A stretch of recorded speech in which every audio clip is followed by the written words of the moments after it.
Ladies and gentlemen, this is session number 6 of our series on Silvio Gesell. Uh, we're going to be having three additional sessions as we mentioned last time. So we will meet, besides tonight, we will meet again on the 10th and then on the 17th. So Josh, is that okay for the calendar, for your plan? Yep, that's perfect. Okay. Yeah, if you think you need more, let me know so we can have one additional session or two if you want. I think Right. I think So 8 will be enough. 8 will be enough. Fantastic. So back to you. All right, thank you. Good evening, welcome back. Thanks for joining us again. Okay, so how did Silvio Gesell propose to solve the problems with our existing form of money? To once again reiterate the central issue, Gesell says that by designing money to perform the store of value function in addition to the medium of exchange function, we inadvertently made it superior to real goods and services as a form in which to hold wealth.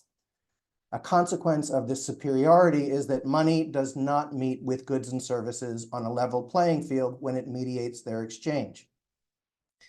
If we consider direct exchange of goods and services as a baseline scenario, we observed that it's universally true that tangible wealth imposes costs on its holders, whether that's due to physical decay, costs of storage and maintenance, or technological obsolescence. The physical nature of goods and services compels their sale sooner rather than later. This means that when exchange takes place between producers of goods and services, there's pressure to transact on both sides of every negotiation. Therefore, if money is to be a neutral medium to facilitate exchange without changing the terms of those exchanges, it must meet goods and services on a level playing field as well. If it doesn't, the terms of exchange will be affected by money, and it will therefore not be a neutral medium. As we've seen, this is the case with traditional forms of money, and both Gesell and Keynes attribute the existence of interest and all of its harmful consequences to the non-neutrality of money. So the goal of Gesell's proposal is to make money neutral, period. As I've said before, one of the reasons why both the classical economists and the Marxists failed to understand the true causes of poverty, economic injustice, and instability is because they didn't understand the non-neutrality of money, which makes sense since, as I said before, they basically ignored money. From their perspectives, exchanging apples for lumber is essentially the same as exchanging apples for gold money and then gold money for lumber. But as we've seen with traditional money, that's not the case. Exchanging apples for money and money for lumber will not lead to the same result as directly exchanging apples for lumber. Therefore, money as we know it is not a neutral medium of exchange. Making money a neutral medium of exchange is the whole purpose of Gesell's proposed monetary reform. And he tells us that in order to accomplish that, money must meet with goods and services on a level playing field. So how can we establish a level playing field between goods and services and money? As Gesell observes, we cannot tamper with goods. They are the primary factor to which everything else must be adapted. But let's look a little more closely at money, for here some alteration may prove feasible. Must money always remain what it is at present? Must money as a commodity be superior to the commodities which, as a medium of exchange, it is meant to serve? In the case of fire, flood, crisis, war, changes of fashion, and so forth, is money alone to be immune from damage? Why must money be superior to the goods which it is to serve? And is not the superiority of money to goods the privilege which we found to be the cause of surplus value? Let us then make an end of the privileges of money. Nobody, not even savers, speculators, or capitalists, must find money as a commodity preferable to the contents of the markets, shops, and warehouses. If money is not to hold sway over goods, it must deteriorate as they do. Let it be attacked by moth and rust. Let it sicken, let it run away. And when it comes to die, let its possessor pay to have the carcass flayed and buried. Then, and not till then, shall we be able to say that money and goods are on an equal footing and perfect equivalence. So how does Gesell propose to accomplish that? What would a form of money that would meet with goods and services on an equal footing look like? Gesell writes, only money that goes out of date like a newspaper, rots like potatoes, rusts like iron, evaporates like ether, is capable of standing the test as an instrument for the exchange of potatoes, newspapers, iron, and ether. So we must make money worse as a commodity if we wish to make it better as a medium of exchange. As the owners of goods are always in a hurry for exchange, it is only just and fair that the owners of money, which is the medium of exchange, should also be in a hurry. Supply is something detached from the will of the owners of goods. So demand must become something detached from the will of owners of money. As the law of gravity knows no moods, so the law of demand will know none. Supply is under a direct compulsion inherent in the nature of wares, and for this reason I propose a similar compulsion for demand. In the process of setting the price, supply would then no longer be at a disadvantage in comparison with demand. So how can we make demand automatic? How can we separate the circulation of money from the will of its holders? The answer is demurrage. Demurrage is a word that originally comes from the shipping industry. It refers to a charge that is assessed to the operator of a ship that fails to load or unload within the agreed upon time frame. A ship that takes longer than it's supposed to load or unload affects the ability of other ships to do likewise. Therefore, a financial penalty is assessed to discourage such behavior. Demurrage money applies the same principle. Gesell writes, money is not a featherbed. It is a moment's halting place by the roadside. So demurrage money is like a ship that has a limited time frame during which it can load and unload. And if its holder delays, thereby impeding the loading and unloading of others who need access to that money, the person responsible incurs a penalty. The way that penalty is assessed is through a gradual but steady reduction in the purchasing power of money. The specific rate of that reduction proposed by Gesell was 5.2% per year, or 0.1% per week. So let's think about the effects of demurrage. It would have a negligible effect on anyone using money as a medium of exchange. If you receive your pay in demurrage money and use it during the following days and weeks to purchase goods and services, the demurrage charge would be almost imperceptible. Even if you wait a month to spend your money, the loss due to demurrage would be less than 0.5%. Demurrage would only have a meaningful impact on those who hold money for long periods of time. That one change, putting money on a level playing field with the goods and services it's used to exchange, would eliminate the privileges of money and thereby solve all of the problems that result from those privileges. Unhoardable goods and services would meet with unhoardable money to negotiate exchanges, and the universal compulsion to circulate that applies to both sides of every barter transaction would also apply to both sides of every exchange intermediated by money. Money would then no longer be able to exact tribute. This in turn would result in the gradual disappearance of interest and the removal of the artificial limit on the production of capital, which, according to Gesell, is the real cause of what Marx called surplus value, the exploitative power of the means of production. He tells us that this, in conjunction with the associated land reform, which we'll discuss in the next class, would enable the free market system to finally deliver on its promise of a rising tide that lifts all boats. That's it. That's the whole Gesellian monetary reform. Okay, so now let's think about a few related topics. The most frequently asked question when people first hear of the idea of demurrage is why do we need demurrage when we already have inflation?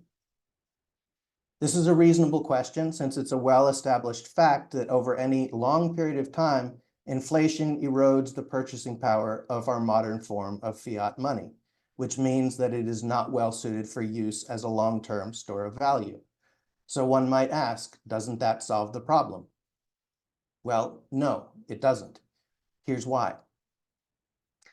While it's true that inflation makes money a bad store of value on average, it does not do so under all economic conditions. All we need to do is recall Gesell's statement that commerce is mathematically impossible with falling prices to see why modern fiat money has the same problems as gold money, even in spite of the fact that inflation erodes its value over time. Let's think about why that is. One of the key differences between demurrage and inflation is that demurrage is consistent and predictable. It's always the same. In good times and in bad times, demurrage reduces the purchasing power of money by the same amount each and every week. Inflation, on the other hand, is inconsistent, unpredictable, and constantly changing. Sometimes inflation is high, sometimes it's low, and sometimes it reverses itself and becomes negative. So can you see why inflation is not a solution to the problem of the mathematical impossibility of commerce with falling prices? Because by definition, if prices are falling, there's no inflation. There's its opposite, deflation. And regardless of whether we're talking about gold-backed money or unbacked fiat money, anytime prices fall, the purchasing power of money increases. And that rewards those who withhold money from circulation. So the disincentive to hoarding, which is sometimes provided by inflation, disappears completely and becomes its opposite, a reward to hoarding, precisely at the times when society most needs money to circulate. While inflation means that on average, money is not a feather bed, it becomes a feather bed exactly when we need it not to. Demurrage money, on the other hand, provides the same incentive to keep money circulating in all economic environments. This is the most important difference between demurrage and inflation. When it matters most, demurrage money and conventional fiat money behave in exactly opposite manners to one another. This is the answer to the question that's come up multiple times in the Q&A portion of previous classes regarding whether or not we already have Gesellian money because conventional fiat money loses power on average due to inflation. The answer is categorically no. The effect of inflation on modern fiat money is not just not the same as demurrage, it is directly opposite demurrage when it matters most. Another very important difference between demurrage and inflation is that inflation affects both existing currency and future cash flows. Demurrage only affects currently existing outstanding units of currency. It has no effect on future cash flows. So it incentivizes people to put money they currently have back into circulation, but it does not affect the future purchasing power of salaries, pensions, and other fixed income streams. In fact, as we'll see shortly, demurrage is actually the best way to avoid inflation and thus preserve the purchasing power of future cash flows.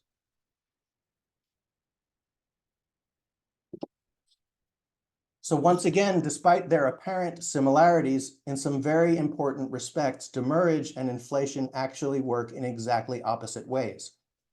So no, the fact that our existing form of fiat currency generally loses value over time due to inflation absolutely does not mean that we already have Gesellian currency.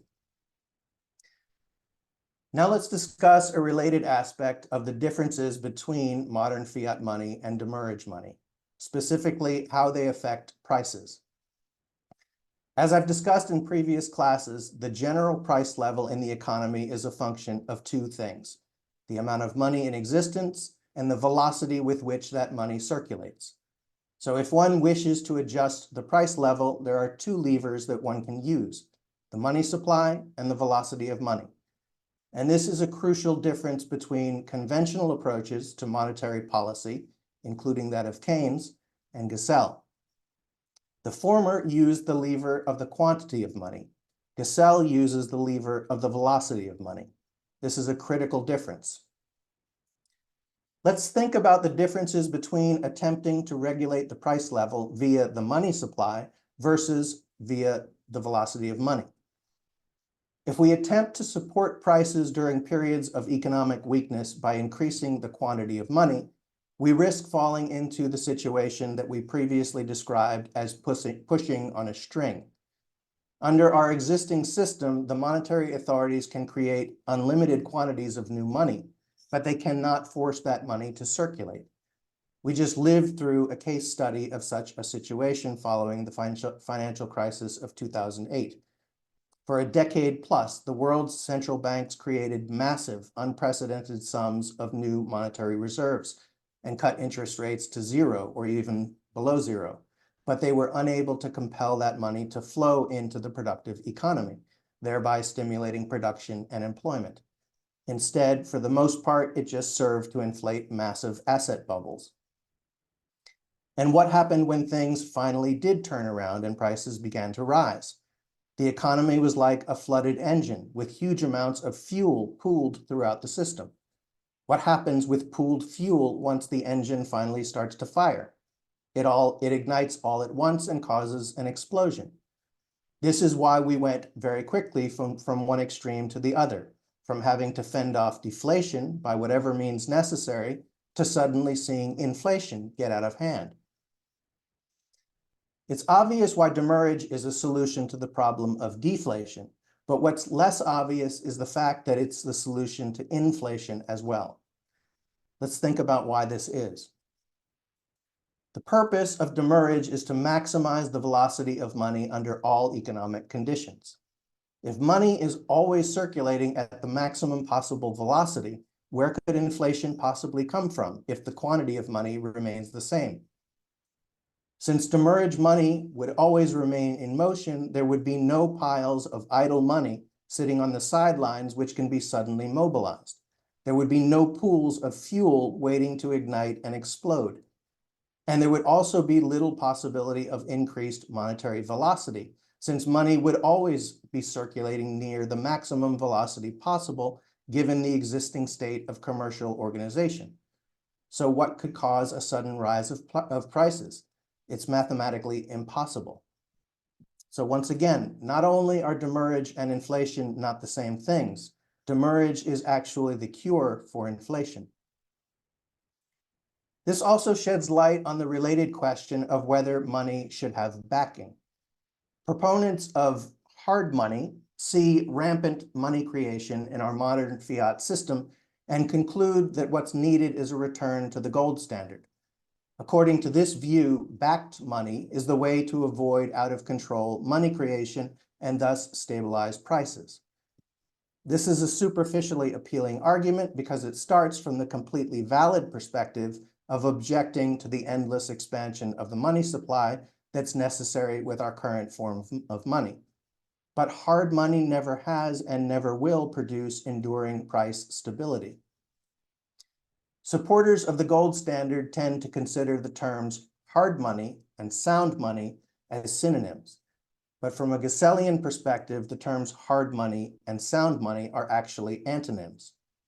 Remember Gesell's statement, the power of money to effect exchanges, its technical quality from the mercantile standpoint is in inverse proportion to its technical quality from the banking standpoint. Hard money or backed money is good if you want money to be a store of value. But as we've discussed at length, making money a good store of value means making it a bad medium of exchange. And in fact, hard money ensures that prices will not be stable because its portability means that velocity will always fall when prices are already falling and always rise when prices are already rising. Hard money not only doesn't achieve price stability, it actually causes price instability. On the subject of whether money should have backing, Gesell says the following. It is not the money material, but the function of money as the medium of exchange that covers money and ensures the economic demand for it. In the last analysis, money is covered by the inexhaustible treasures brought within reach of humanity by the division of labor. Where is the covering of a railway share? Does it consist of rails and embankments?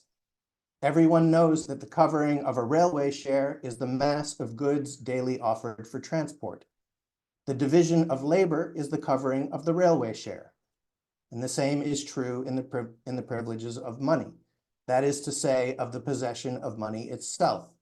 If freight and passengers fail, the railway share is rubbish. If the division of labor and the stream of wares ceases, money is the most useless of objects. Paper money then becomes waste paper, and metal money raw material for the least important of industries.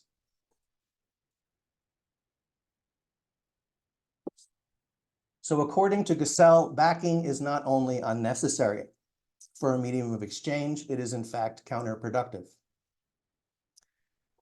Let's now think some more about the differences between attempting to regulate the price level via the lever of money supply versus the lever of the velocity of money. To make this point, I like to compare the economy to a bicycle. Money is the chain that transmits force from the pedals to the wheels. Our existing form of money is like a chain with a bunch of slack in it. Because it is not well fitted to the gears of the real economy, it moves in a jerky fashion. Sometimes it moves too fast, and other times it moves too slow. The conventional Keynesian approach to avoiding deflation, unemployment, and economic crises is that every time the chain seizes up, we add links to it. Sometimes this alleviates the immediate problem, sometimes it doesn't. But by continuously adding more links, we create more and more slack in the chain. This creates bigger and bigger problems in the future, since the increasing slack weakens the connection between the pedals and the wheels. With more and more slack in the chain, we have to execute more extreme maneuvers in order to achieve the desired results. And eventually we get to a point where it becomes essentially impossible to control the bicycle. My personal view is that this is where we're currently at with the conventional monetary system. We just went through an extended period of unprecedented extreme monetary policy, and there's so much slack in the chain that I doubt we can ever bring it back under control. Continuing with the analogy, the Gesellian solution is essentially the opposite of the Keynesian approach. Whereas the latter requires more and more links to be added to the chain, resulting in more and more slack over time, the Gesellian approach aims to have no slack in the chain whatsoever. If there's no slack, small adjustments in the quantity of money become powerful and precise tools for adjusting the speed of the wheels. Under such a system, the monetary authorities would no longer be pushing on a string. They would be pushing on a ramrod. As Gesell writes, if money were under compulsion to circulate, minute changes in the quantity of money would suffice to make demand fit like a glove the natural variations of production. Only minute changes in the quantity of money would be necessary to adjust to the natural variations of the real economy, because rapidly and consistently circulating money would be a precise and reliable mechanism for transmission of energy from the pedals to the wheels. And this further illustrates how demurrage is not only the solution to deflation, it is also the solution to inflation. If money is always circulating at its maximum velocity and the quantity of money remains the same, where could unexpected variations in the price level in either direction possibly come from? So this is yet another illustration of the fact that modern fiat money is not Gesellian money just because it loses purchasing power on average over time. Conventional fiat money does not stabilize the velocity of money. It does the opposite. When prices begin to fall, conventional money behaves exactly like gold-backed money and exacerbates the downward movement in prices by incentivizing holders of money to postpone their purchases. And conversely, when prices start to rise, conventional money incentivizes holders to spend it as soon as possible. In other words, far from being self-adjusting and restoring balance when disturbances occur, modern money does the opposite and exaggerates those disturbances in both directions. Another question that frequently comes up when people first become acquainted with the concept of demurrage is, how would we save under such a system? The first thing I'll say is to repeat something I've said before. In my view, the question itself is indicative of irrational preconceived ideas that most of us have probably never consciously examined. There are at least two irrational preconceived notions underlying the question. The first is that we should use a public utility, our legal tender medium of exchange, upon the circulation of which all of our lives depend, as a vehicle for saving. Silvio Gesell addresses this point very directly and very succinctly. He writes, "All the commodities of the world are at the disposal of those who wish to save. So why should they make their savings in the form of money? Money was not made to be saved."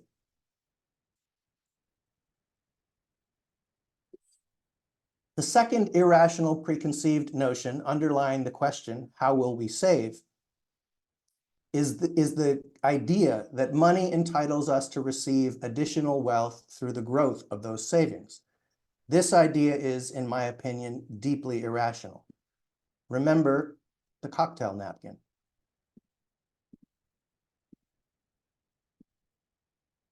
If you receive income without creating wealth, someone else is creating wealth without receiving income. If you gain wealth by saving money, where does that wealth come from? Obviously, someone else is creating it, but you're receiving it.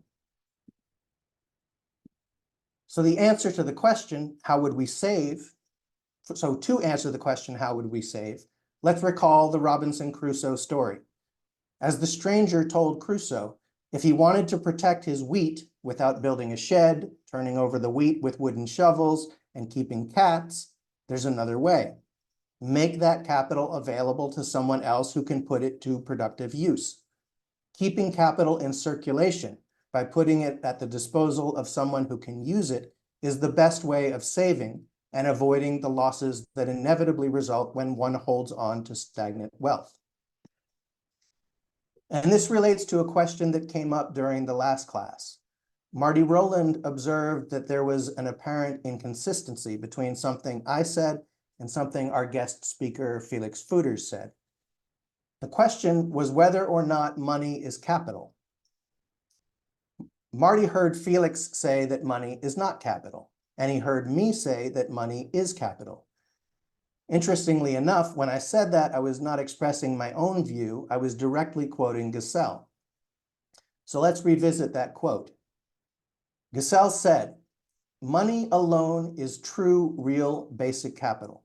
All other capital objects are completely dependent upon the characteristics of the existing form of money. They are its creatures. They receive the title of nobility, the title of capital, from money. Deprive money of the privilege of forbidding the workers to build new houses, tear down the barrier raised by money between the workers and real capital, and the supply of such things will increase until they lose the characteristics of capital." So the apparent contradiction comes from the fact that we're conflating two different definitions of the word capital. In one sense, capital is used to refer to assets used in commerce, the means of production, factories, equipment, houses, etc. But that's not how Gesell uses the word. He uses the word capital to refer to a situation, not an object. Gesell's definition of capital is a situation in which factories, houses, ships, etc. are able to generate excess returns, or as Marx would put it, surplus value. But Gesell writes, this power does not lie in the characteristics of such things, factories, houses, ships, but in the fact that money, precisely as with wares, prepares the market conditions necessary for the collection of interest.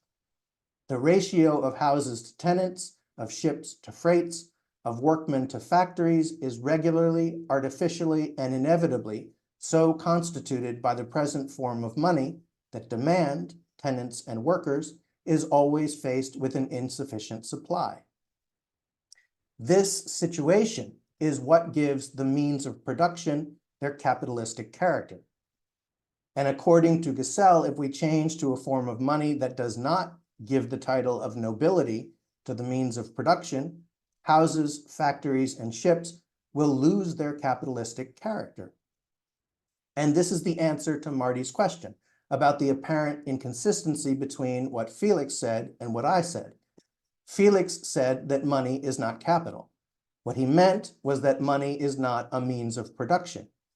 What I said, quoting Gesell, is that money is capital, not meaning that it's a means of production, but rather that it is the cause of a situation in which the means of production become capitalistic in character. But Gesell tells us that character is not inherent in the nature of the means of production, as Marx believed, but is transferred to the means of production by money.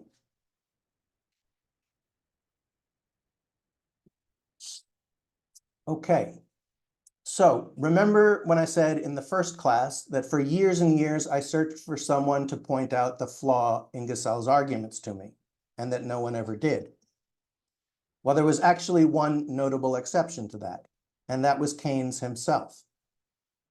Ironically, the man who was responsible for the fact that I knew of Gesell in the first place was also the only person I was aware of who made what seemed to be a credible criticism of Gesell's perspective.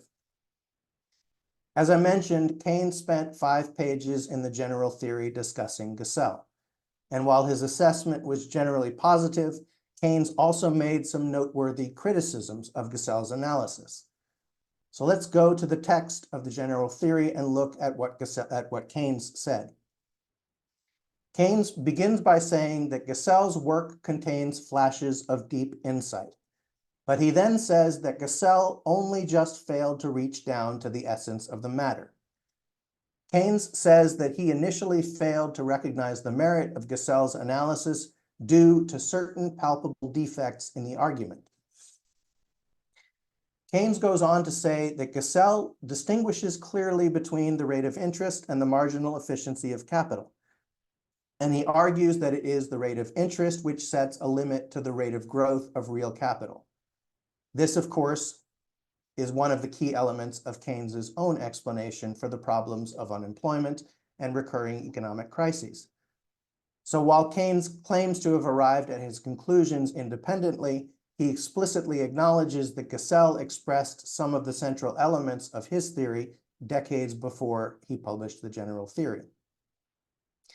Keynes goes on to say that Gesell points out that the rate of interest is a purely monetary phenomenon, and that the peculiarity of money, from which flows the significance of the money rate of interest, lies in the fact that its ownership as a means of storing wealth involves the holder in negligible carrying costs, and that forms of wealth, such as stocks of commodities, which do involve carrying charges, in fact yield a return because of the standard set by money.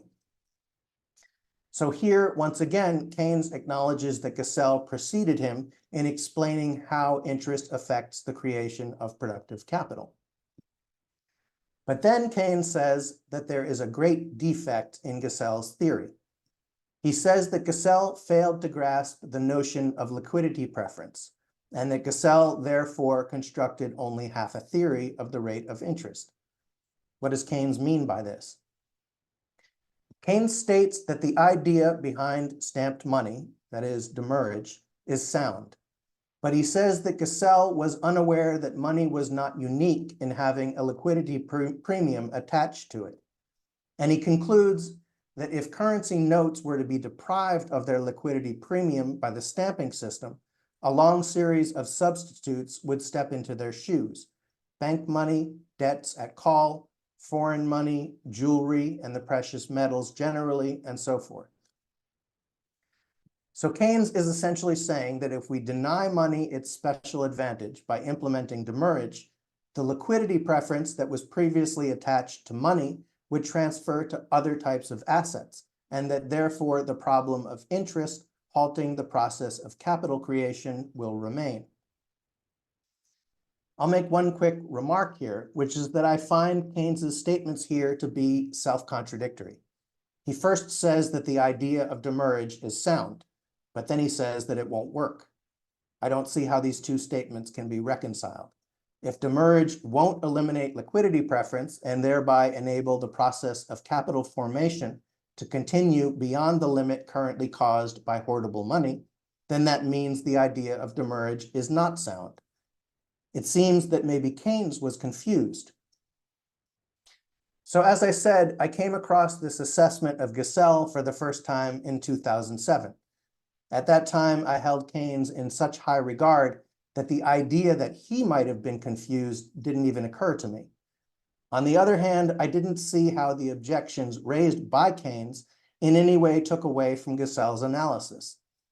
Basically, Keynes was saying that if people can't hoard money, they'll hoard other things. And yes, that's obviously true. But the question is whether or not the hoarding of those other assets would have the same impact on the capital creation process as does the hoarding of money. I didn't see why it would, but I assumed that Keynes knew what he was talking about. So for the next 15 years or so, I had this lingering element of doubt hanging over my own opinion of Gesell. I considered his analysis undeniably brilliant, but I also entertained the possibility that Keynes saw something that I didn't, and that as a result, Gesell's solution to the problem would not actually work. That doubt persisted until I met tonight's special guest. Dr. Ahmed Anwar is a professor of economics at the University of Edinburgh in Scotland. He wrote a paper in 2020 entitled From Keynes's Liquidity Preference to Gesell's Basic Interest, in which he reviews both perspectives on interest and examines the supposed great defect in Gesell's analysis. He concludes that it was in fact Keynes who had the great defect, and that only Gesell's proposals represent a real solution to the problem of interest. His paper was a revelation for me. It finally enabled me to understand the substance of Keynes's criticisms, which had been such a source of doubt for me for so many years. I believe that Dr. Anwar has fully digested both the Gessellian and Keynesian perspectives, and I agree with his verdict in favor of Gesell. By the way, a link to his paper can be found at silviogesell.com. So once I read the paper, I reached out to Dr. Anwar because I wanted to discuss it with him. He's been extremely generous with his time, and we've been meeting weekly on Zoom for the past 4 or 5 months. We've explored a wide variety of issues related to Gesell, Keynes, theories of interest, and money, and more. I'm so grateful for the help that he's given me in terms of improving my own understanding of these issues. So it's my pleasure to introduce Dr. Anwar and ask him to share his understanding of the Gesell-Keynes connection. Dr. Anwar? Hello, can you hear me? Yes, we can hear you. Fantastic. So, well, I'll just start with a little introduction myself. So thanks, first of all, Josh, for your introduction. I'm a microeconomic theorist from, well, certainly from my PhD. Areas of interest were auction theory and evolutionary game theory.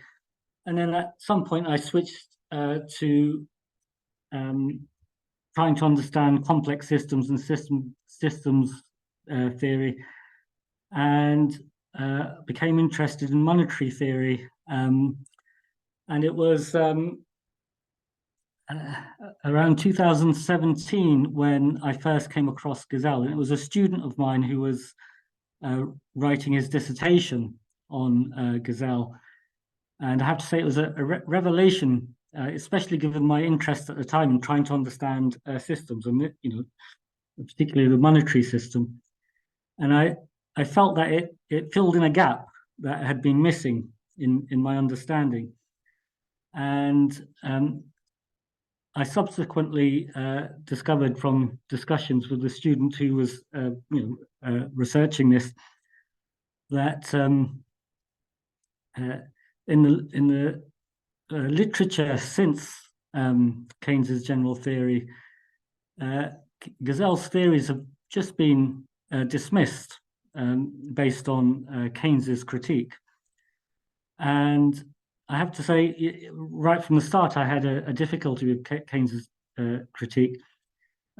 So I undertook to try and understand what was missing. And what I did the thing that you do if you really want to embark on a new research project, which is to teach a course on it. And it's from that course that I subsequently wrote this paper. So I'll just try and give a brief summary of what I found. Now, just prior to that bit on the notion of liquidity preference had escaped him, Keynes also says he fails to explain why the money rate of interest is not governed, as the classical school maintains, by the standard set by the yield on productive capital. So this bit of what Keynes says we can dismiss straight away, and it's actually hard to understand how Keynes says this given what he's already said about his understanding of Gesell's theory and its similarity with his theory. Then on the notion of liquidity preference had escaped him, I think here we have to see that Keynes most likely didn't read all of a natural economic order. And there are parts of a natural economic order where Gesell is very explicitly thinking in terms of a liquidity schedule that Keynes actually uses in the general theory. It is true that this wasn't the focus of Gesell's analysis, but what we can say from Keynes's development here is rather than undermining the theory of basic interest, it's giving it stronger foundations. So whereas Gesell focuses on the exchange process to give rise to basic interest, Keynes is focusing on this feeling that we have of safety in holding money. And these are two sides of the same thing. And what Keynes really adds to this is the importance of uncertainty in the economic system. And this is at the heart of why we need money in the system at all. So I think neither of those are really undermining Gesell's theory. So I think the damning passages are really on these alternative stores of value. And there is another passage that, well, I won't read it out, but there is an aspect of chapter 17 of the general theory where Keynes is really presenting a model that you can say is Gesell's theory.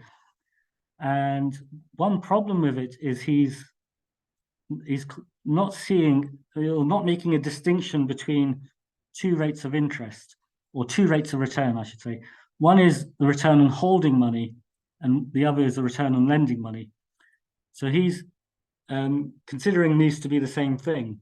Now, of course, the whole point of Gesell's reform is to separate money from being a store of value to being just a medium of exchange. And that is, in fact, separating these two rates. So by arbitrage, you're not going to get these rates equal. You have a boundary solution where no money is held at all, in which case the rate on holding money can be less than the rate you get on lending money. And when you initially implement this reform, the rate on lending money is still going to be 5 or 6% or whatever the return on capital is at the time. It's only over time, as capital accumulates, that the return on lending money is going to come down. So because he's not seeing this distinction, there is this confusion, and that perhaps is at the heart of the statements he makes next on why other stores of value might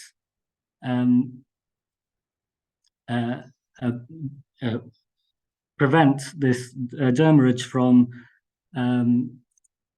allowing the capital accumulation to continue.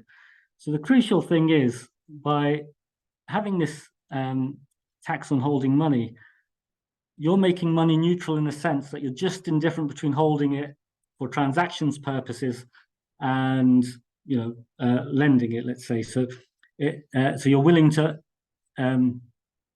you're not holding it as a store of wealth anymore. And the crucial aspect of this is that money still retains that property that it is the most liquid asset. So it's not that you're taking away the liquidity of it. It's still the thing that we use as a medium of exchange. It's just that you're neutralizing that liquidity with a tax. So you don't hold it as a store of value. And so I wasn't entirely sure from reading his critique. I mean, I was reasonably sure that it was just this store of value problem. But another thing that you might think is a concern for him is that money actually loses the property of being a medium of exchange in this uncertain world that we live in. That there's this demand that we have, and this is a view of some post-Keynesians. That it's uncertainty that means that we need to have money needs to have that property that is also a store of value. Just last year, we had the publication of some letters between a German economist who was a follower of Gesell called Hofstadter and Keynes, and these are really revealing. And it becomes clear there that Keynes is in fact simply thinking of the problem as being that there will be alternative stores of value. And here we see this confusion that Keynes has. So the whole point of the Gesell reform is that you store your wealth in other things. Now, it can be gold or Bitcoin, or it can be real capital. And the problem Keynes is highlighting is if it's gold instead of real capital, we might have another lower bound. Okay, it might be lower than the lower bound set by money. And that seems to be his concern. But the crucial thing about Gesell's reform is you can never have money leaking out of the exchange system. So you never have the start of a crisis because there's deficient demand. So something else has to give then. So if we're storing our wealth in gold, the initial thing that's going to happen if there's a convention and we're all coordinating on this and storing our wealth in gold or anything else, well, the price of that thing will just go up, and it will continue to go up and still, until you've got a balance of people who are wanting to buy and sell it. But crucially, at any point in time, when somebody buys the gold, there's somebody else selling the gold who now has money that they don't want. They're not selling this gold to hold this money because this money now has this tax on it. They must be selling it to use it either to use it in the exchange system or to buy other assets. So crucially, this money never leaks out of the system. So it can never even start the process that Keynes is then concerned about.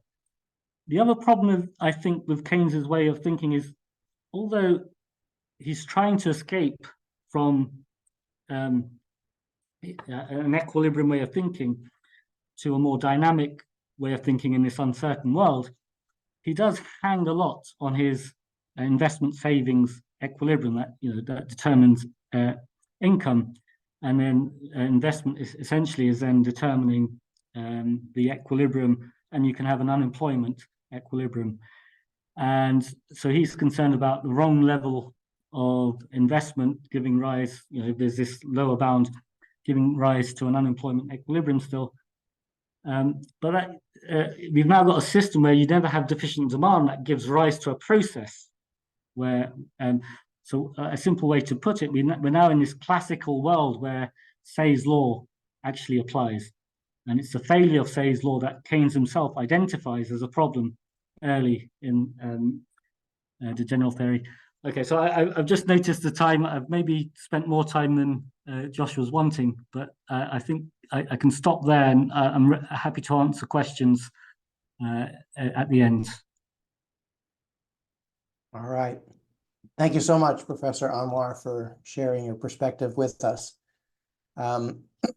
Before we get to questions and answers, I'd just like to say a few last words on the subject of Gesell and Keynes. As I've said since the first session of this course, one of the biggest impediments to achieving a clear understanding of money is the irrational status quo and the largely unexamined assumptions upon which it's built. I argued that that assimilating the Gessellian view is much less about learning new ideas and much more about examining old ideas and discarding them if we find that they don't hold up to rational scrutiny. But that's an extremely difficult process. Unlearning long-held beliefs is much harder than learning new things, because the hold that those beliefs have on us operates not just at the intellectual level, it also works at the emotional and psychological levels. So it's a very uncomfortable process to bring those ideas to light, to examine them, and to discard them if we find that they don't make sense. An illustration of just how hard that is to do is the fact that Keynes himself was a victim, just like all of us, of irrational preconceived notions that he was unable to fully see through. He got caught up in the confusion of money's contradictory nature as a medium of exchange and a store of value. And it was this confusion that prevented him from fully understanding and integrating the Gessellian perspective. So my own appraisal of Keynes has changed a lot as a result of my conversations with Dr. Anwar. Previously, I viewed Keynes as an unimpeachable authority when it came to economics. And that's why his criticisms of Gesell were so challenging for me. But now I have a different view of Keynes. Dr. Anwar has described Keynes as extraordinarily clever, and he undoubtedly was extraordinarily clever, but he was also a limited, fallible human being like all the rest of us. Anyway, like I've said from the beginning, the whole purpose of this inquiry is not to build a church to Silvio Gesell or to Keynes or to Henry George. It's about taking the useful, valid parts of all of their perspectives in order to synthesize the most complete understanding possible of how the economy works, so that we can come up with the best solutions possible to our economic problems. Remember Gesell's quote, "Of the discoverer's name, truth takes no account." All right, that's everything for today, so we can open the floor for questions and comments.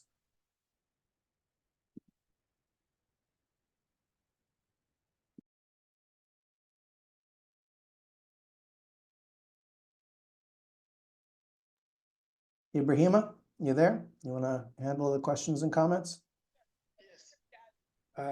Marty, Ed Dodson. I think Ed has raised his hands up. Josh, I assume next week when you talk about land, you're going to weigh in on the essential recapture of rents as part of Gesell's stability program. Is that fair? Could you elaborate on that question? Okay. In other words, absent the public capture of rents from all sources, there's still sufficient instability in the economy that even the Gesellian demarche would not stimulate economic stability. Absolutely. Okay. Completely agree. So now here's my question. What about collectibles? This is what troubles me about the difference between tangible capital and collectibles.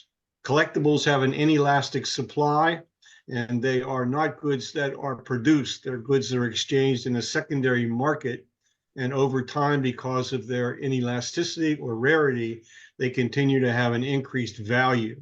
And so those who have sufficient assets today, monetary assets, they could simply get rid of their money very quickly and buy, let's say, every Picasso that exists, every classic automobile that exists, et cetera, so that they're not contributing to the production of new goods and economic expansion. They're basically hoarding inelastic goods. So that's the challenge that I ask you to maybe respond to if you think. Yeah, that's a critically important question. I would say that you're essentially restating Keynes's objection, which is that if money is denied its privilege as being a hoardable store of wealth, then people will hoard other things: gold, precious stones, foreign currency, collectibles would certainly fall into that category as well. And this is This is the point that hung over my head for 15 years and that I could not think through on my own. And Dr. Anwar, I would say, finally made it clear to me. So let's think about the flow of money that happens in the event of hoarding of some kind of finite asset, be it gold or be it a Picasso painting. Let's say it's a Picasso painting. Let's say it's currently worth $1 million. And some rich collector wants it. And he comes along and he offers $1.5 million. He hands $1.5 million to the previous owner. He gets the painting. $1.5 million is back in circulation. No money is tied up in that store of value. And that's the critical difference. That's why I would say Keynes's objection doesn't hold up. There's no way for purchasing power to become stagnant through the hoarding of a painting or of gold. Yeah, I know this is really a lot to think through, and I in response to your response, my thought is that if I'm the investor in these collectibles, and over time there's a significant gain, when I get that money, knowing that under the Gesellian system it's going to lose purchasing power every month, I'll simply turn around and buy another collectible rather than invest that money that I now got into a tangible asset that involves risk. There's very little risk with regard to collectibles. So again, it's a question of the aggregate impact on economic output. And maybe it's just that collectibles aren't that significant part of the global economy. But on the other hand, those who have no need for goods because whatever income they get, even if it's depreciating in value under Gesellian system, all of their consumption needs are met, and they still have all this excess, assets to dispose of in a way that guarantees that their ultimate fortune is going to increase. All right, I'm going to make one quick comment, and then I'd like to hand this over to Dr. Anwar and see if he would like to share his thoughts. But Gesell actually did directly address this point. He said, if people chose to use things like gold as a way to store value, that would result in extreme volatility of the prices of those assets, because you would have a whole bunch of people stampeding into those assets all at the same time. And conversely, you would have people rushing for the exits at the same time. The way he put it is that gold is the thing that people buy last and sell first. And he said that if people chose to attempt to store their wealth that way, that it would not go well for them, and that they would get burnt, and that they would not try that again. Let me hand it over to Dr. Anwar and see if he has anything to add. So I think the first thing we have to realize is from our own experience, the world we've been in, with so much asset price inflation, this has been a good way to make money. So this is what's on our minds. That if you just invest in collectibles, or all sorts of things have been going up in value. We have cryptocurrencies, and in the past it has been things like artwork that's been a safe, investment. And so the key thing is that in that process of people buying these collectibles, you're not creating deficient demand in the economy, because as Josh said, that there's always somebody willing to buy this who is not wanting to hold on to that money. Now, you're concerned that the person that's selling it might just be wanting to buy a different collectible because they think this one's got to the height it's going to get to for a while, and it's just speculation. But somewhere in this chain, somebody is wanting. You've got, let's just say, look at the system as a whole, and you've got this speculative system. Somewhere, and on the aggregate, there are people wanting to cash out of that system, that store of value, and buy things in the real economy. So as long as this circulation again is steady, so this is money circulating in assets rather than the real economy, this is not affecting the demand in the economy. And then longer term, as soon as you have some kind of supply shock, or there's a war, or there's a pandemic, you're going to get these real shocks in the economy. You're going to find that lots of people are trying to cash out of these assets at once, and people are going to discover these are not as good. They're much more risky stores of value than some kind of real capital, which gives a return. That is, doing something productive. So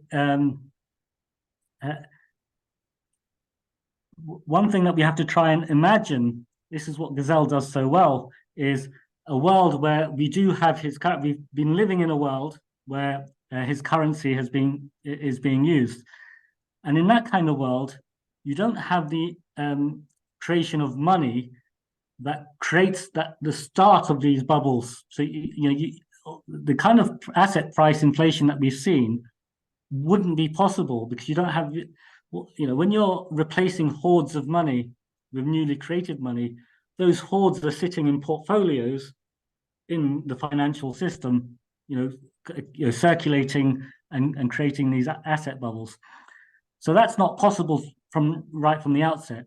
So there'll be, you'd have first of all, it's not a problem for this system, even if people were, creating these bubbles. But one of the key ingredients for those bubbles has been taken out by this reform. There's never the excessive amounts of money that create the bubbles in the first place. But I hope that helps, Edward. I need to think about this more deeply. I'd like to. One last comment.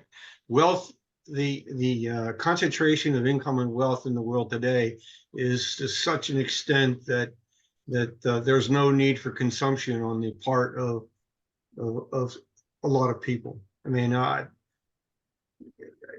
that's part of, I think, the challenge I see in getting to where Gesell would like us to be, and that is the current maldistribution of income and wealth. And that's all I'll say.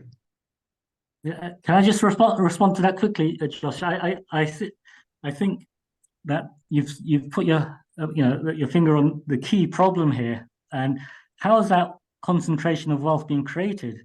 It's through this kind of financial wealth, and which has been expanded, and there's sufficient faith in it that you can create this form of wealth. And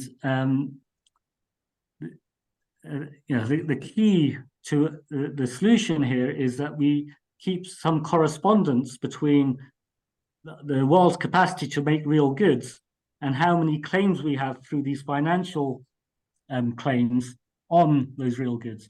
And that's what's completely out of proportion at the moment.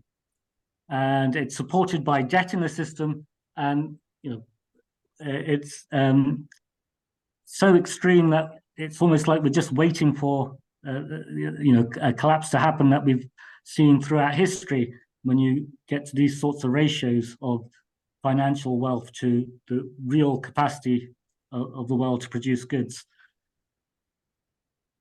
I want to just take one more shot at reiterating something that I just said about the issue of hoarding of other asset classes, and why that does not cause the problem that the hoarding of money causes.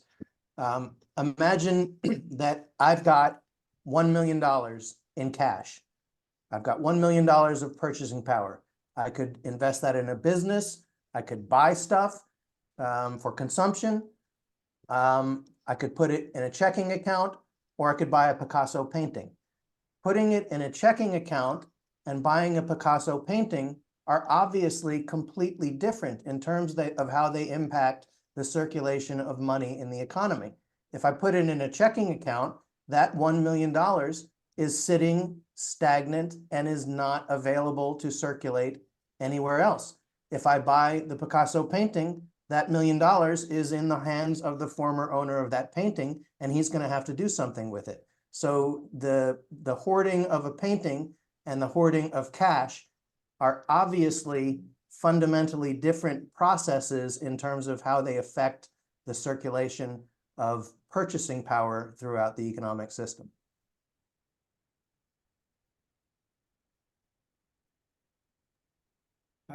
Will?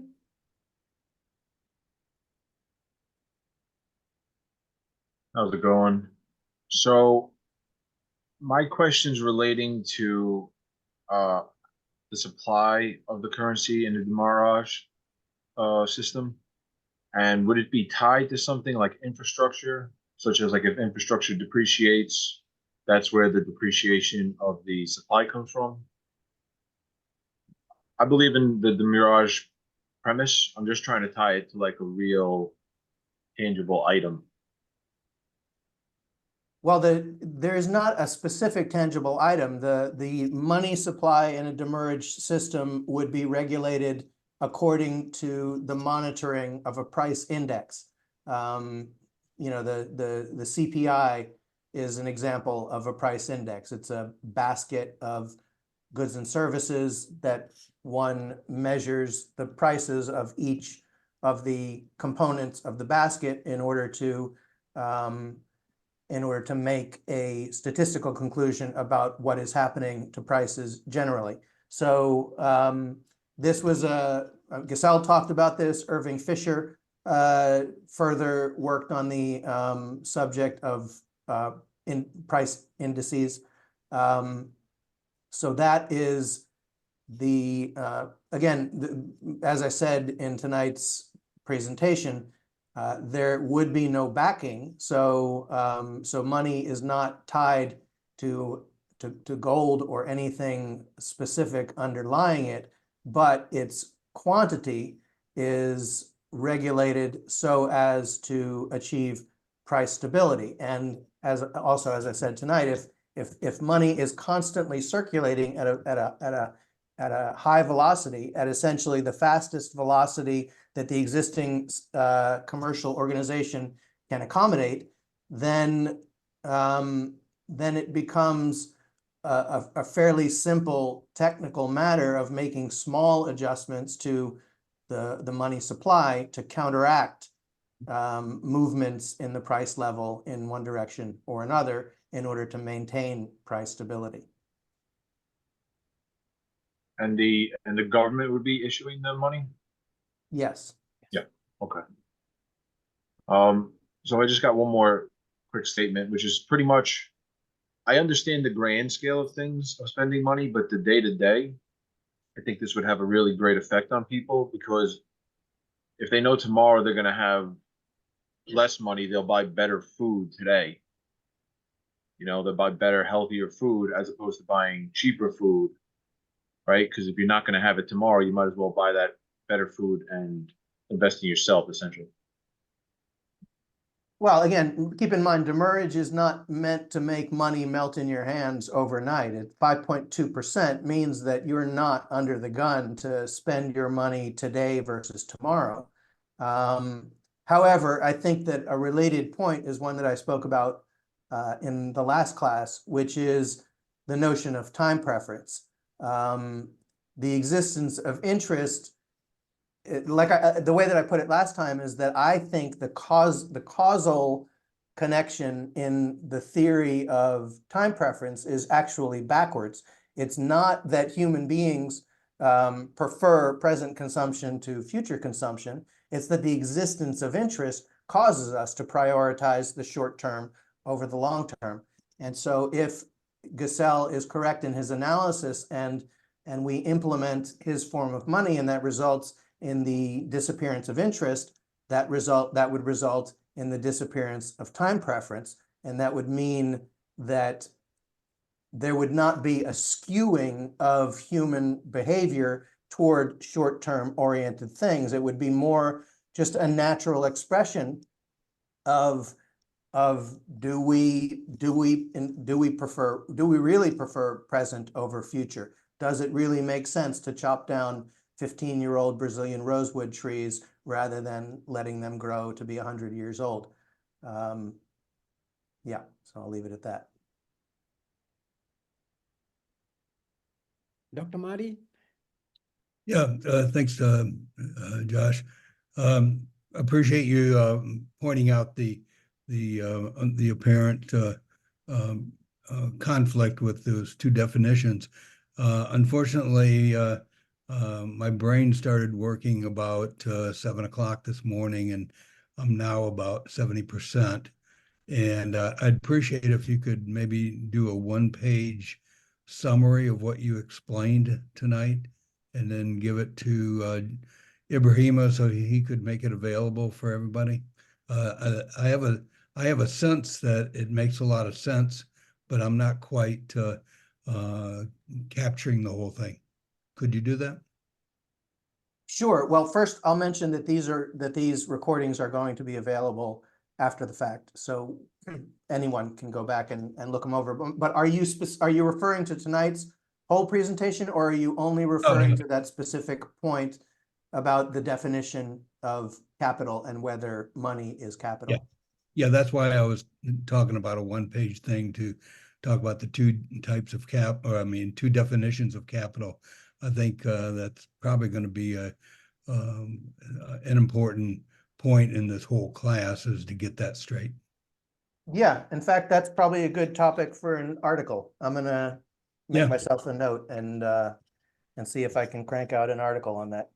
Well, that'd be great, because I think that'd benefit a lot of people, because that's one of the key points that Henry George makes early in his work. So it'd be great to clarify and maybe enhance what Henry George was getting at. Thanks. Yeah, thank you. Thanks. Patricia? Mute me? Yes, Good. we can hear you. Yeah, okay, I got it. You said, like, I guess it's in the current system, that money in a checking account is hoarded, while money that buys a collectible is not, because a collectible will be sold. But I just didn't know. I thought, like, money in the bank, like in a checking account, is lent out by the bank. Like, it's, they said that, well, first of all, most money in a money supply is checkbook money, like 90% of it. And then I thought the bank lends on checkbook money as well as whatever else they hold. I don't know, mortgage, whatever cash they got, because it's fractional reserve. That's Well, my it depends. It depends on the type of deposit account that one is talking about. For example, a checking account will not work in the same way as a 6-month certificate of deposit. It's true that when you put $1,000 in a checking account, the bank doesn't take those $1,000 of currencies and put it in a safe. But because of the fact that you are entitled to withdraw that money at a moment's notice, as opposed to a CD where you commit to tying that up for a specified period of time, it means that in order for them not to be putting their own solvency at risk, they can only employ those funds in very short-term uses. And none of those short-term uses are going to be the creation of new businesses, the generation of new jobs, the production of new goods and services. Professor Anwar, do you have any thoughts on that point? Yeah, so first I should just say that you have promoted me, so I'm very happy you're calling me a professor, but I am a lecturer in economics. So this is actually quite difficult. So in that example that you gave, if it's money, cash, this is high-powered money, so it's increasing the reserves of the bank, which would allow them to lend more. But more generally, if you just think the money in checking accounts it's been created in the first place from loans that have been made. So when we're transferring money in checking accounts, all that money that exists there is the other side of loans that have already been made. So Oh, yeah, right, I got it. and so what you've got is between different banks, you've got clearing happening through the reserves. Now, this is a key aspect actually of Gesell. So Gesell saw, I think, as Josh explained, that the credit system just magnifies a problem that would be there even if you had just government issued money. One way of thinking of implementing this reform is that we don't allow the banking system to create credits. So the role of the banking system would then just be as intermediaries. They can take somebody's money, some of this government issued money that people want to save, and then lend it out to firms. But they can't create their own money to lend out to firms, which is what creates a more elastic system of money. So you notice here the monetary authority would have a much higher degree of control over the price level. So this idea that they have to, and they're managing some price index, that's much easier to do if the banking system is not able to create money on top of this government-created money.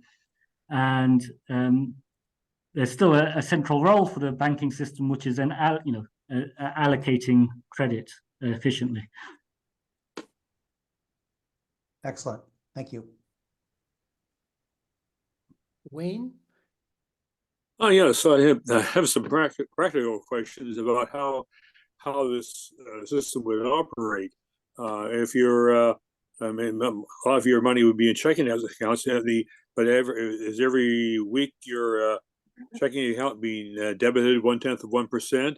How about actual cash? I can see if you hold on to demurraged cash when you go to a store to spend it, the value of the notes will vary depending on the date of issue, and I think it'll be you can see a lot of confusion on the hands of whoever is the store is accepting the money. I mean, what are the mechanics of this? There are a few different ways to apply demurrage to physical currency. Of course, in Gesell's day, that was the only way it could be done. There was no such thing as digital money and computer technology. So the system that that he preferred, which was he discussed a number of different ways that that demurrage could be implemented using physical currency. The one that he preferred was a stamping system. And I will be discussing the Virgil experiment in the final class 2 weeks from today. And they used the stamping system. So the way that worked is that the currency notes had a series of empty boxes on their fronts and I think on their backs as well. And in order to maintain the bills at full value, stamps had to be purchased and affixed to the bills every, I believe it was every week. It may have been every month. You gotta be kidding me. That is one way that demurrage can be applied to physical currency. That's obviously not very convenient. I would say, and I know that there are a lot of people who are very resistant to the idea of pure digital currency, but I would say that that is the best solution in this day and age, because applying demurrage to the balance of a bank account or to the balance of a gift card or whatever digital form money maybe is held in today is a simple technical matter of just debiting an amount once a day, once a minute. I mean, you could make it essentially a continuous process because of the fact that computer technology, is essentially unlimited in terms of that kind of flexibility. So it would be it would be logistically challenging to maintain physical currency alongside digital currency because demurrage is so much easier to apply to digital currency. And I know that a lot of people have resistance to the idea of getting rid of physical currency. So it certainly can be done. Another way, if you don't like the stamping system, is you can have series of bills which get issued periodically. And so one series would expire like after a year. And then there would be an adjustment schedule so that a series 1 bill would have full value, a series 2 bill would have, 100 minus the monthly demurrage rate of purchasing power. Again, none of these are logistically great solutions. I think the answer is simply that applying demurrage to physical currency is not convenient or easy, but it is convenient or easy to apply it to digital currency. Can I just add there, Josh, that there are hybrid systems that have been proposed where you can maintain. So one example would be you have two currencies. One is a digital currency that has the demurrage at 5%, and that's the currency that you manage. That's a unit of account, let's say. And then you have another currency fixed to it that depreciates at exactly 5%, and you issue notes for that currency, so people can use cash if they prefer. And this currency is depreciating relative to the unit of account, and then also to goods. And it's a 1-for-1, so it's the same issuing office that's issuing both currencies, and they're willing to exchange these at this fixed rate of this 5% demurrage. And I think that there is a lot of concern about digital currencies, so I think it's important to have this option of cash in any proposal. Agreed.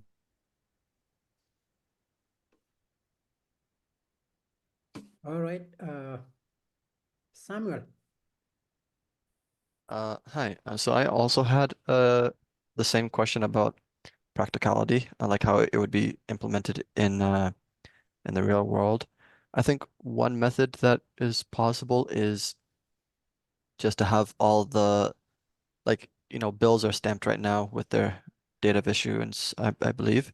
And you could have the same thing with demurrage money, and then it's just a simple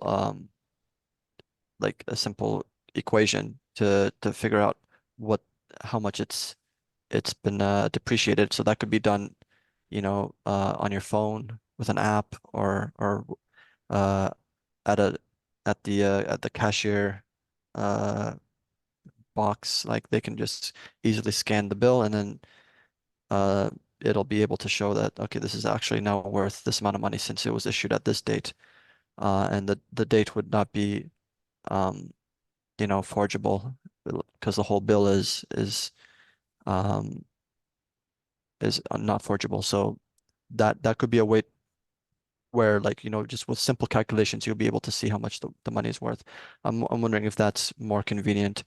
But also, I do want to see if you could repeat I think the key area of today was you're talking about how inflation itself is not doing the same thing as demurrage, because inflation actually works in the opposite direction in times of booms and busts. Could you please reiterate that point? Sure. First, I'll say that I think scanning of a code on a bill is a good idea. I hadn't thought of that before. I've not heard anyone suggest that, but that makes sense as a relatively as a relatively efficient way to apply demurrage to physical currency. Thank you.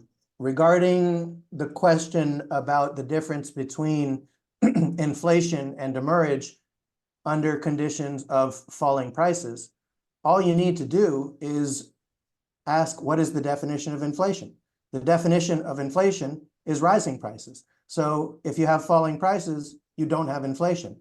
So inflation as an incentive for the circulation of money disappears when prices fall. Not only does it disappear, it reverses. It becomes deflation. So what is generally an incentive to keep money in circulation caused by inflation, that disappears and reverses itself at exactly the times when society most needs money to circulate.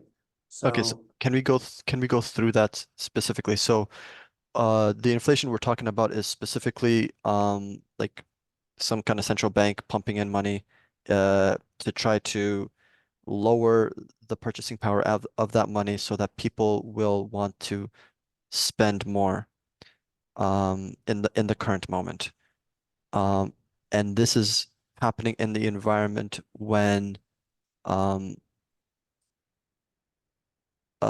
prices are currently falling.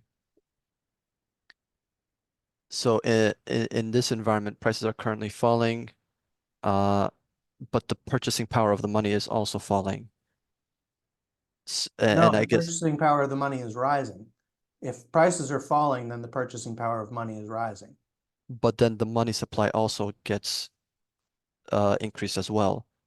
So like I'm assuming that they're trying to, it's like a race. They're trying to make the rate of the increase of the money supply equal to the rate of the falling of prices, so that like they will reach each other.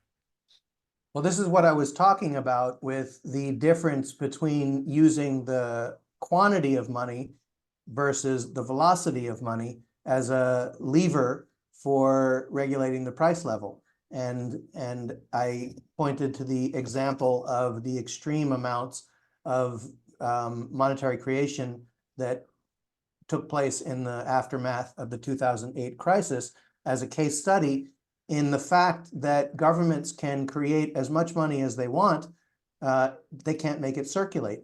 And that's what happens when you use quantity rather than velocity as the tool for regulating the price level. That was the phenomenon that I talked about in a previous class and referred to again tonight. Pushing on a string is the term that is used to describe the situation where a central bank creates potentially infinite amounts of money, but they cannot force that money to circulate.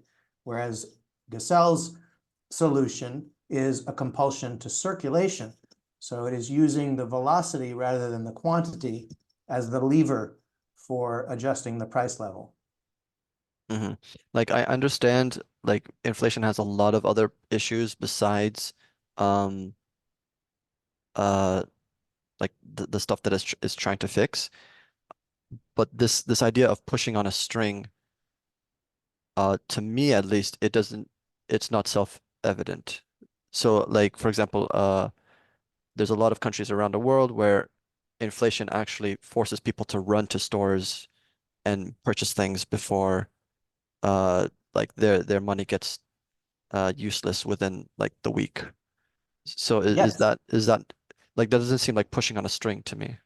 Right, that's the other side of the coin. And that's why I said conventional fiat money essentially gives us the worst of both worlds, because it accentuates the movements in both directions. If prices are falling, conventional fiat money amplifies the decline of prices due to hoarding of money. If prices are rising, conventional fiat money amplifies the rise of prices because people have the incentive to return their money to circulation as quickly as possible. So, so conventional fiat money behaves very differently at different points in the inflation-deflation cycle. It behaves exactly in the opposite direction of what we want it to. It causes money to slow down when it's already too slow, and it causes money to speed up when it's already too fast. Okay, thank you.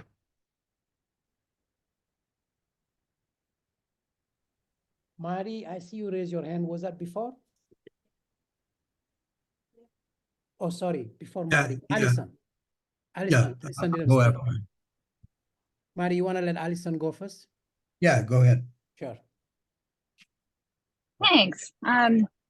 There's one little tidbit that's coming up for me, and I could follow this all day to get a better understanding of it. It's amazing how basic these things are to our understanding of how society works, and yet we can go round and around and still trying to figure it out, right? One thing, though, that I think is critical, and it was kind of brought up by the gentleman who brought up infrastructure, is the backing and the purpose of the money in the first place and why it was issued. It really, we think about it, it is the offer of something, right? And so when banks are issuing money, or when the Federal Reserve is offering money to discount counter to private banks, they are selling their money the best deal possible in order to get more and more liquidity into the market and help the economy flow. But usually it doesn't.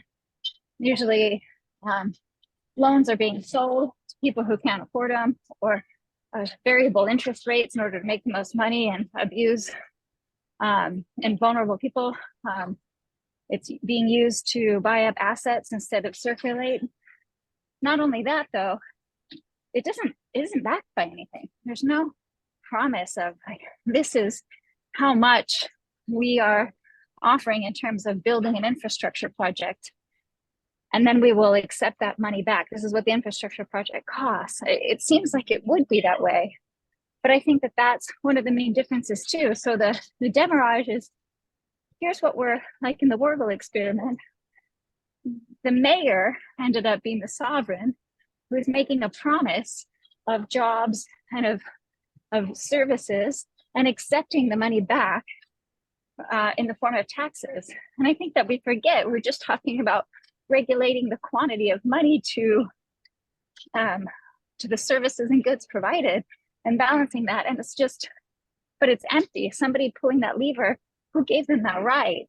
And to remember, money is fundamentally a unit of accountability for an action, a good or service that's promised into the community, and that service can only survive for so long, or that promise only lives so long without being redeemed. Like, I can't promise you I'm going to give a massage and have that last for 15 years. It's a promise over the course of, deteriorating promise. I don't know if that helps at all, but I think having the end in mind, like Luca Fantacci and Massimo had written, The End of Finance, to remember that these are accountability notes for something backed by some action that isn't portable. So I'm just putting that out because it's coming up to me that I think we get dizzy without remembering that little piece. And maybe I'm off, but and I had brought up before an example of real life. It would be interesting to look at grassroots economics that's using blockchain, and people themselves are issuing their own currency over blockchain in villages as promises of goods or services that then they're trading with each other. And that a small percentage is reduced over time. They get to decide the percentage that it deteriorates. And that percentage, actually, they've decided in many cases gets saved into a community pot. So it doesn't just disappear into the ether, but it just sort of goes into another community account that then they decide what to do with that. Maybe give it to somebody who needs it. But just thought I'd share that too as a design option. Thank you. Okay, well, you said a lot there, so I'm not sure that I can respond to all of it, but there's a huge amount of experimentation going on these days in the complementary currency space.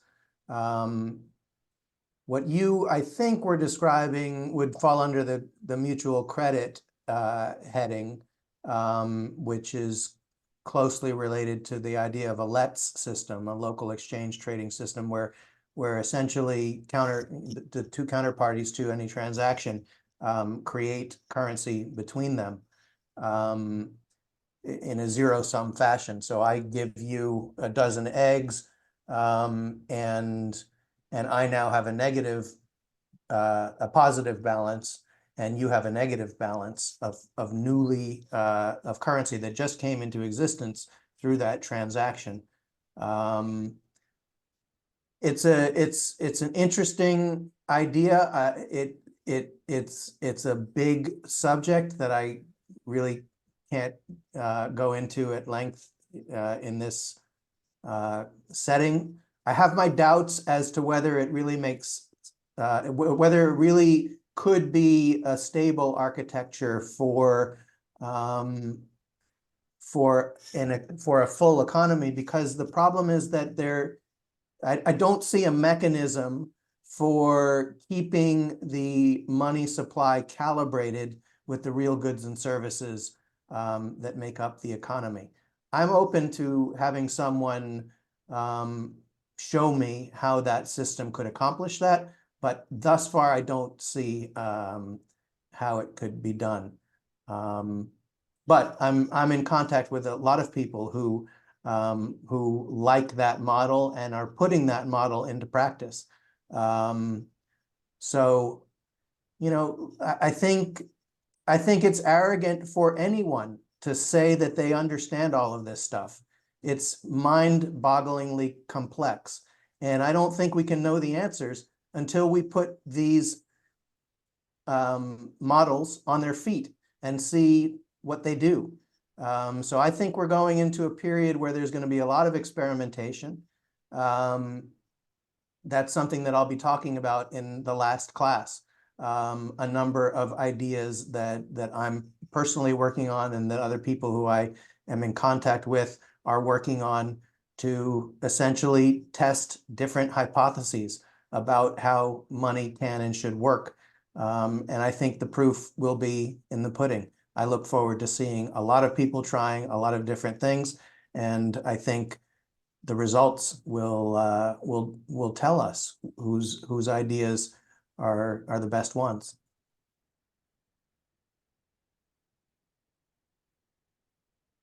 Well, good. So Ibrahim, I'm gonna state some pretty quick. Josh, you just said let's put these ideas on their feet and see how they work.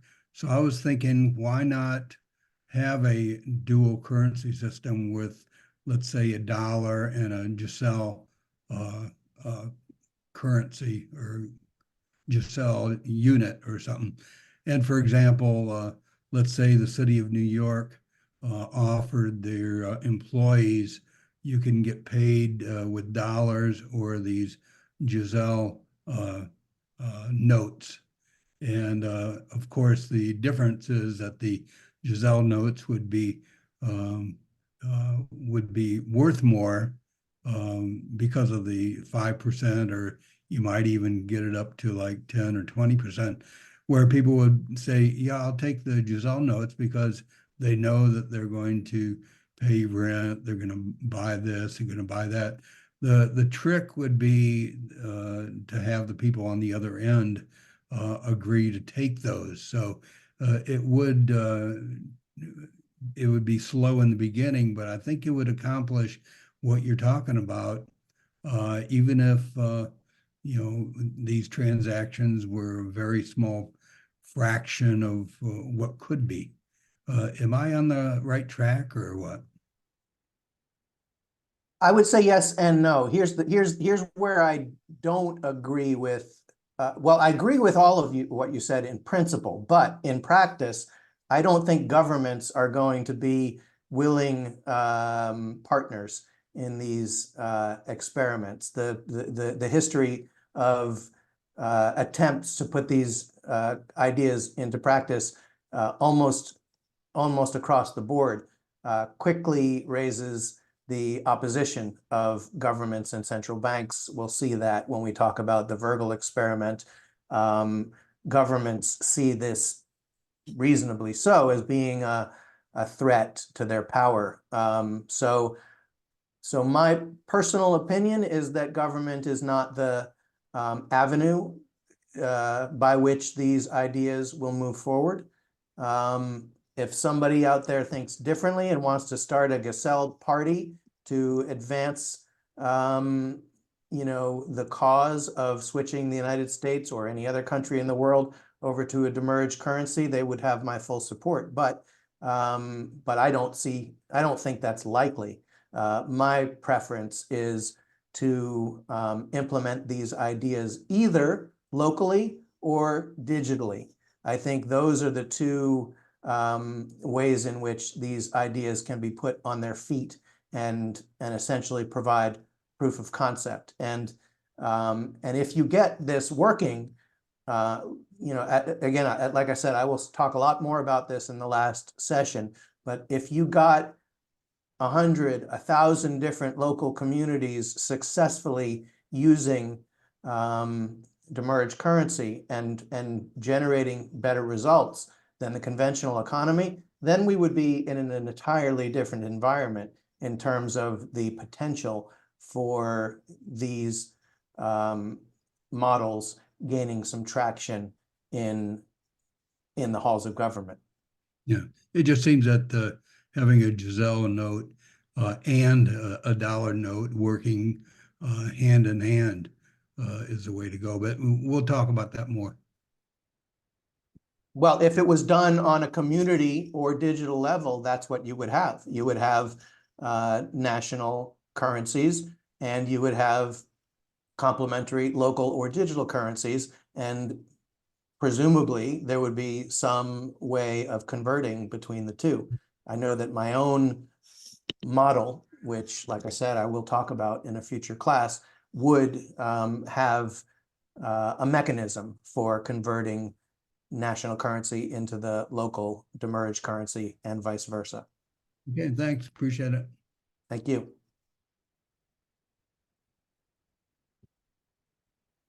It's exactly 8:12. So Josh, unless you have any comments or offer, I think we can end it now.